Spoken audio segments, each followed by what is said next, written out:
Okay, this is a test on day 5 of the Feast of Tabernacles 2019. Stephen Gilbreath live with you here from Blue Creek, where they have a nice little selection of water and things here. And I'm just trying a test to see how a remote device using an iPhone would handle a live stream when we're doing remote. And since I've missed the days in between the feast, except for the first holy day, the first day of the feast, I wanted to say hello to some of you who sent me a message yesterday saying, "Hey Steve, we're missing you there." So greetings to Wanda. I'm able on this device to see Wanda Grubb Jordan. Greetings to you. I'm able to see that you caught my message and you're watching live. And I think some of you remember we did a Sabbath service or two from this same spot right over there where you see the little covering. Well, going back a few years when Vesta was with us and her son Dan, and then Vesta got ill for a little bit. Vesta used to come over and see Kat at the nursing home, and we would sing hymns there together, and that was before Kat got locked out. And Wanda, you reminded me of that, because I know you remember, I believe you remember Kat. And Woody, who's with me right now, who was just baptized on the Day of Atonement over in the pool of a hotel. Now, we were thinking of doing the baptism right here in this spot that you see, but the weather turned cold and the water was a little cold, and Woody preferred to, let's do that there was one of the church brethren traveling to Florida who wanted to see the baptism and said, "Hey, you can use our pool at the hotel," and we went over and did it there. And not that I want to get big into doing that. I may train somebody else how to do the baptism. I'll just do the laying on of hands, but we did it. That was my first to do. We've got a fellow from Canada considering baptism. Now he's not overweight. He's just a big, strong guy. Weighs 335 pounds, does construction work. I joked him. I said, "Well, listen, if you want me to baptize you and you come down here, we're going to need a crane and a few extra people." And he sent back a note saying, "I appreciate your humor. I'm glad, Walter, you caught the humor in that." And he said, "Really, you probably would need 2 people plus yourself, so I'd have 3 people." Now, listen, I'm low on battery, so this was just intended to be a test, but I am going to walk over to this ramp, because I tell you what, I'm going to ask Bobby, who owns this camp. Let me show you some more of the camp here. You see people in the campers over there here on this side, and then over across the lot this way is a nice little eating area and store and what have you. And then it's called Blue Creek here, and then there's some more areas here. And if you have a trailer, I'm thinking of somebody in Oregon who has a trailer. If you didn't sell it, you could boogie on down here in your trailer. This would be a nice place to enjoy and stay. Or I've got some land we're developing that's I've donated to the church. I got to put a building on it to get my tax exemption back, but I lost it when I subdivided the property. But that's okay. They're just telling me to put a meeting hall of any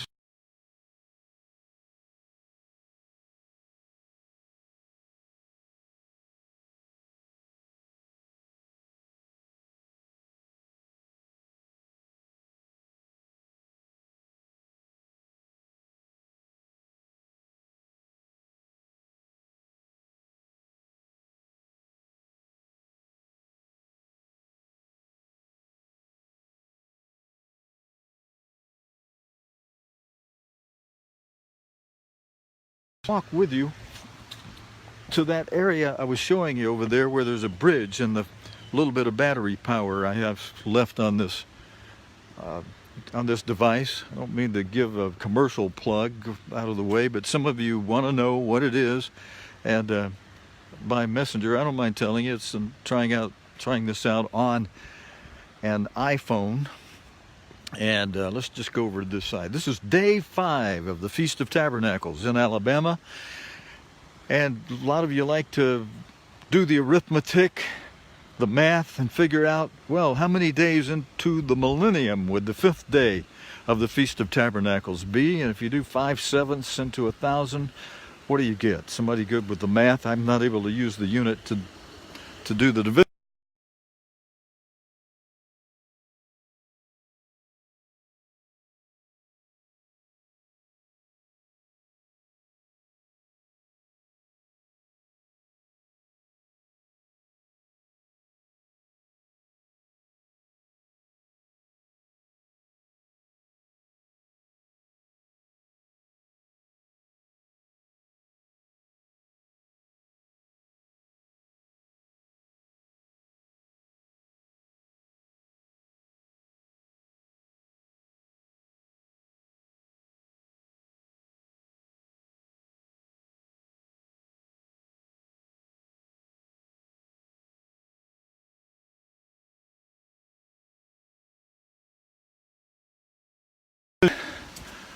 We're not really, and though I've taken a break from actually doing the news nightly on World Watch, it's been a nice break for me. Sometimes everybody needs a little break. But then suddenly yesterday, the news with President Trump and Syria and Uncle Erdogan. I say Uncle Erdogan because the president of Turkey, many of you know this already, the president of Turkey is, boy, under this thing I get a little echo under this roof.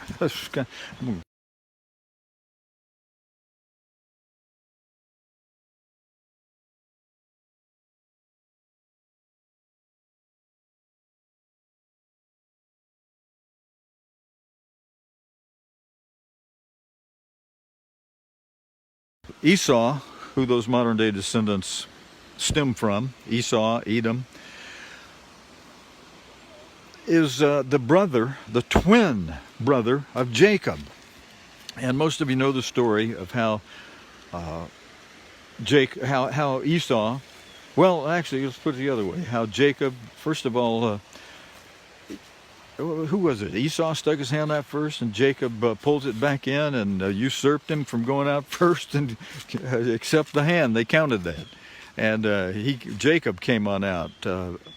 And then later, the birthright, when Esau went hunting, came back and was starving, famished, he sold his birthright for a bowl of soup to Jacob. And so Jacob got the birthright promises, and Esau became upset later, especially after Jacob's and his mother, Rebekah.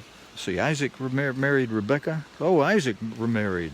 Let's see, we got Abraham and Sarah, Isaac, and let's see, Isaac and Rebekah, and then Jacob and Rachel and Leah and the rest of that mess. They're handmaids. Well, excuse me for putting it like that, but anyway, Jacob bought the birthright from Esau, and Esau was upset about that, and so occasionally they would get along, occasionally they would fight, and we've got a situation where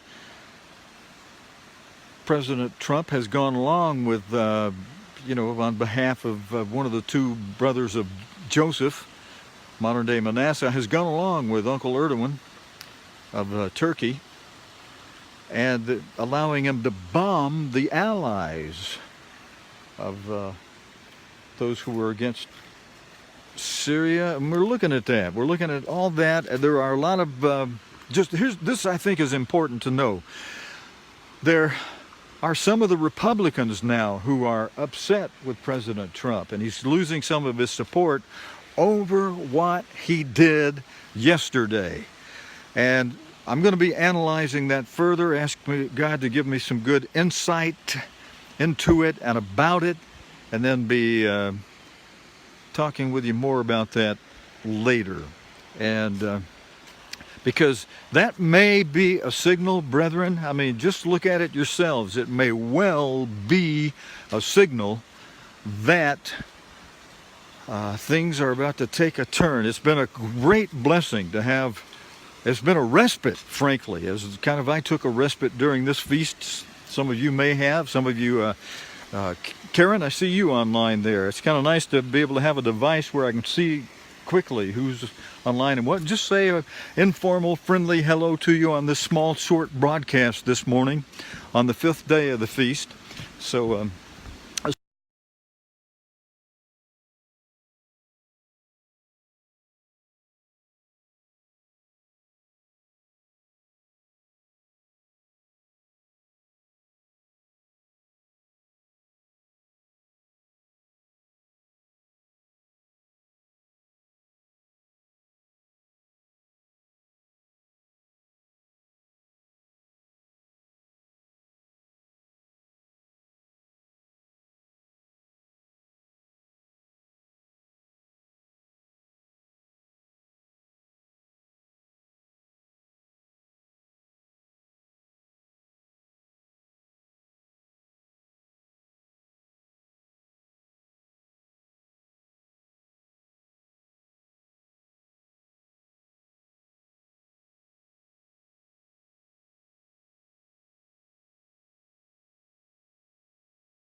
that represent what God has given to the modern day descendants of Israel and the tribe of Manasseh, one of the two twin sons of Joseph. That other twin son, I'm looking at what's happening over there now as a deal has been cut that the EU agrees to and that the government of the UK agrees to, and yet it still has to be approved by the members of Parliament. And will that turn into another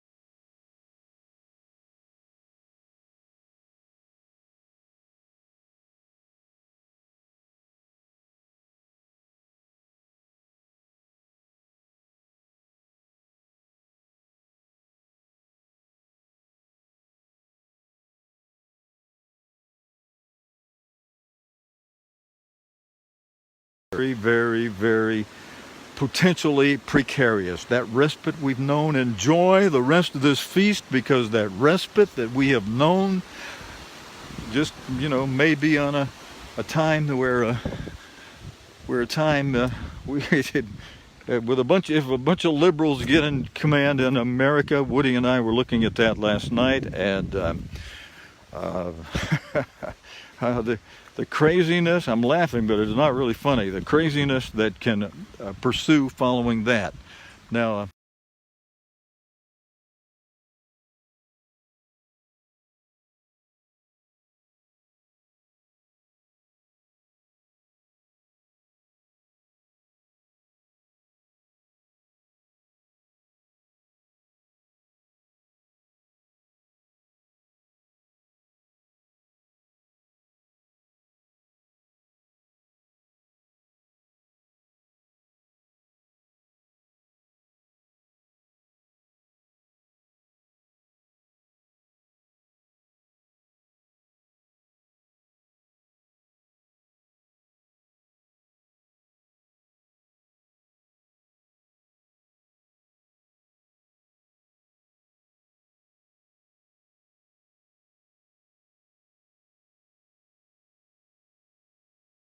without ceasing, and yet we, you're going to be at places where ministers have compromised, and in at least 99.99% of the case of the groups out there, you've got ministers who've compromised and are telling you non-truths like the Laodicean era is here now. Many of you heard me cover that, so I'm not going to reiterate that this morning. This is just a light test as I kind of just check out some more of the grounds here that I haven't done before and see how much of a live stream on 10% battery left. Yeah, I don't have a full charge on this.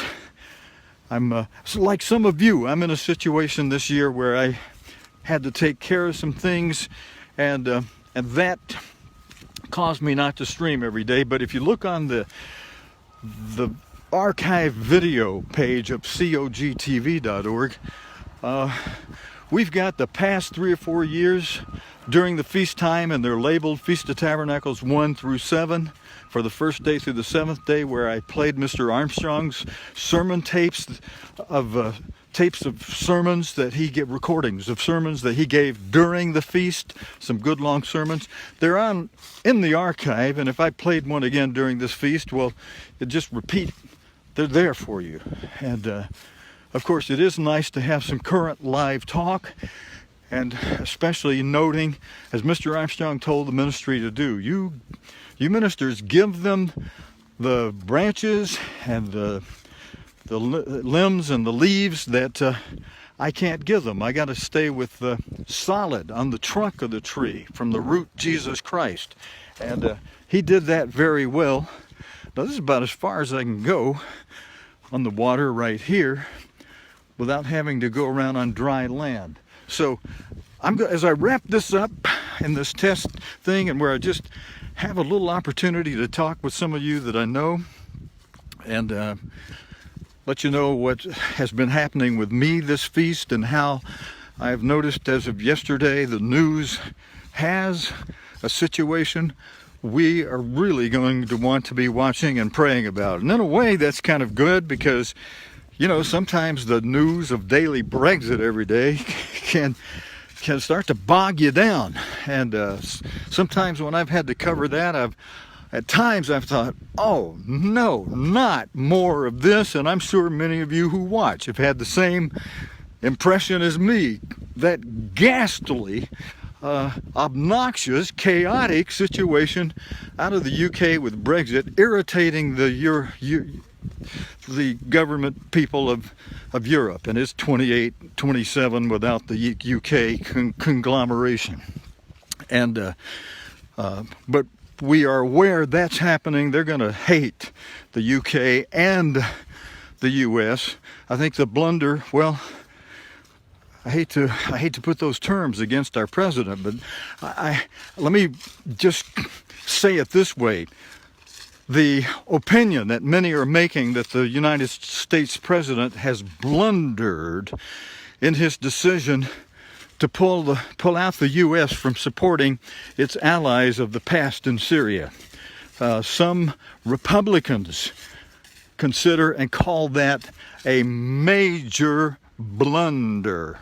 So we'll be watching that. We'll be talking about that. That's something that'll put some new life into the news, and perhaps help us put some new prayers. Oh, I'm under one of those canopies again. I don't know if you can hear the echo here, but that's what that does. All right, I just walked under that. I got to wrap it up. We're down to 10% battery, and I really was only doing a test, but hey, Rolando Farfan, I hope I'm saying your name correctly, who just said, thanks for this. Well, thanks for that note, Rolando. I appreciate that. And I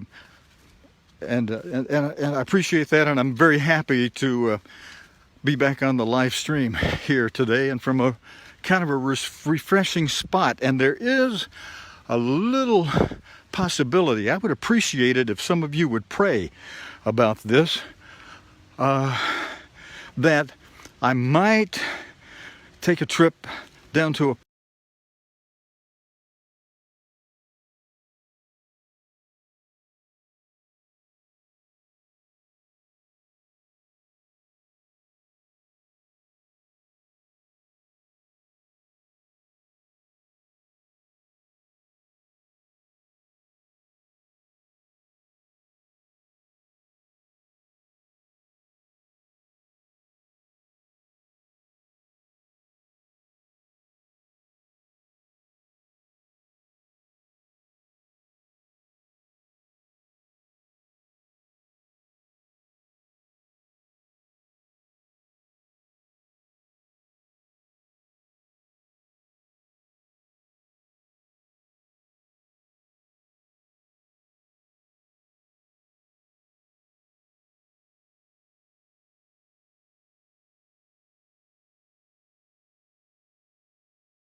Walter and said, Walter, I'm going to need a crane and, several people to help me with your baptism. And I got him here. Let's see if you can. Yeah, kind of. I get the glare off. Now, he's not at all fat, but Walter works in construction, and he's 335 pounds. And yeah, you see that physique? He grew up in the church. He's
he may help me do the correspondence course tonight. We want to try to go. I'd like to hear back from some of you, whether you'd like to.